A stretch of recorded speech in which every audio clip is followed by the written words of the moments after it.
जब भगवान जगन्नाथ स्वयं जलेबी खाने दुकान पर आए।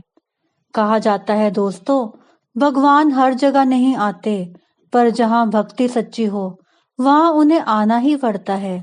आज की यह कथा किसी राजा की नहीं, किसी बड़े मंदिर की नहीं, बल्कि एक गरीब हलवाई और गरम गरम जलेबी की है।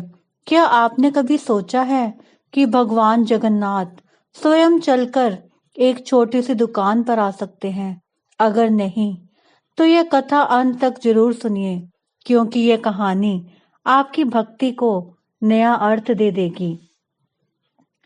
पूरी धाम से थोड़ी दूरी पर एक छोटा सा गांव था। वहां रहता था माधव नाम का एक गरीब हलवाई। ना कोई बड़ी दुकान, ना कोई नाम पहचान, बस मिट्टी की दीवारें, एक पुरानी कढ़ाई और एक छोटा सा चूल्हा। लेकिन माधव के दिल में जो था वो बहुत बड़ा था, भगवान जगन्नाथ के प्रति अटूट भक्ति। माधव का दिन बिना भगवान का नाम लिए शुरू ही नहीं होता था। सुबह आंख खुलते ही वह कहता, जय जगन्नाथ। फिर नहाकर एक छोटे से लकड़ी के तख्त पर भगवान की मूर्ति रखकर अगरबत्ती जलाता। उसके बाद ही वह जलेबी बनाना शुरू करता था। जलेबी नहीं, भक्ति। माधव के लिए जलेबी सिर्फ मिठाई नहीं थी। वह मानता था ये जलेबी मेरे प्रभु के लिए बनती है। हर सुबह सबसे पहली जलेबी वह पत्ते की पत्तल में रखकर मूर्ति के सामने रखकर कहता, प्रभु, आज की पहली जलेबी आपके लिए है। आप खाइए, फिर दुनिया खाएगी। गांव वाले उसे पागल कहते। कोई कहता, अरे माधव, भगवान लकड़ी की मूर्ति है, वो क्या खाएंगे? कोई हंसकर कहता, जलेबी बेचनी है या पूजा करनी है? लेकिन माधव चुपचाप मुस्कुरा देता, क्योंकि उसे भरोसा था भगवान देख रहे हैं।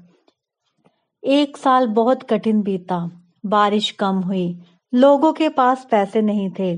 कई दिन ऐसे आए जब माधव की दुकान पर एक भी ग्राहक नहीं आया। घर में चूल्हा जलाना मुश्किल हो गया, लेकिन फिर भी माधव ने भगवान को जलेबी चढ़ाना कभी बंद नहीं किया। कई बार उसने खुद भूखे रहकर प्रभु को अर्पण किया।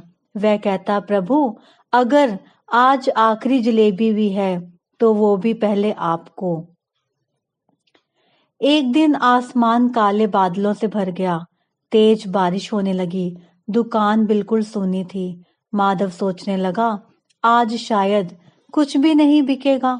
तभी बारिश के बीच एक छोटा सा नीले रंग का बालक दुकान के सामने आकर खड़ा हुआ। उसके कपड़े भी भीगे हुए थे, पैरों में चप्पल नहीं, हाथ में लकड़ी की लाठी। लेकिन उसकी आंखें अजीब थी, जैसे सब कुछ जानती हों। बालक बोला, काका, बहुत भूख लगी है। माधव का दिल पसीज गया। वह बोला, बेटा, आज पहली जलेबी भगवान के लिए है, थोड़ा रुक जा। बालक मुस्कुराया, अगर भगवान को भूख लगी हो तो क्या वो खुद नहीं आ सकते? माधव चौंक गया, उसके हाथ कांपने लगे। माधव जैसे ही पत्तल में जलेबी रखकर मूर्ति के सामने रखने लगा, अचानक जलेबी गायब हो गई। माधव की आंखें भर आई। वह कांपती आवाज में बोला, प्रभु, क्या आपने स्वीकार कर ली? तभी उसने पीछे देखा, वो बालक मुस्कुरा रहा था और अगले ही पल वहां भगवान जगन्नाथ स्वयं खड़े थे। नीला दिव्य स्वरूप, बड़ी गोल आंखें, पूरा वातावरण प्रकाश से भर गया। भगवान बोले, माधव, तू रोज मुझे बुलाता था, आज मैं आ गया। माधव जमीन पर गिर पड़ा। भगवान ने कहा, जहाँ प्रेम होता है वहां मुझे मंदिर नहीं चाहिए। तेरी जलेबी में जो स्वाद है वो घी शक्कर का नहीं, तेरी भक्ति का है। भगवान ने वरदान दिया, तेरी दुकान कभी खाली नहीं रहेगी, पर याद रखना, घमंड नहीं करना। भगवान अंतर ध्यान हो गए। अगले दिन से माधव की दुकान पर भीड़ लगने लगी, लेकिन माधव वही रहा, सादा सरल भक्त। दोस्तों, भगवान दिखावे से नहीं, दिल से खुश होते हैं। अगर आपके पास सच्ची श्रद्धा है तो समझिए भगवान आपके बहुत पास हैं। जय जगन्नाथ।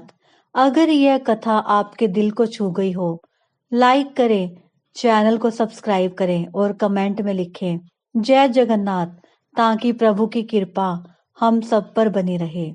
मिलेंगे अगली वीडियो में एक और नए विषय के साथ। जय जगन्नाथ।